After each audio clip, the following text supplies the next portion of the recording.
Trapped in the static. You know that feeling when you realize you're not alone, even though every logical part of your brain says you are? That's been creeping up on me ever since last night's shift at WZTD, the graveyard slot I've worked for years.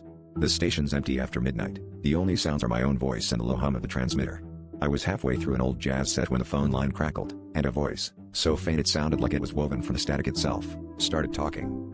At first, I thought it was a prank, until it described the way I tapped my pen on the desk, the exact color of my coffee mug, and the way I kept glancing nervously at the big red on-air light.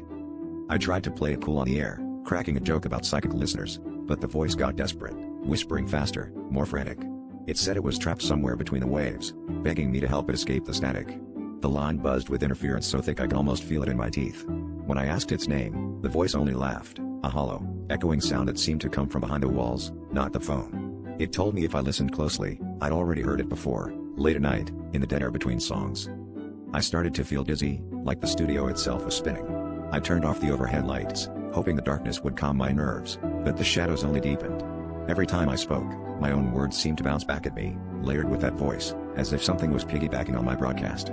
The phone kept ringing, sometimes with nothing but static, sometimes with soft, wet breathing on the other end. I tried to leave, but the door was jammed tight, and the air stank like burnt ozone. Then, as the clock hit 3:07, the static on the radio surged, swallowing my voice. The lights flickered and the voice screamed, not from the phone, but from every speaker and wire in the room. Help me escape. Trade places, let me through. Something cold and electric crawled up my spine, and I saw my own reflection in the studio glass, mouth moving, but not in sync with my words. Now, I'm stuck here, caught between songs, my voice dissolving into the static, waiting for some other poor soul to pick up the call.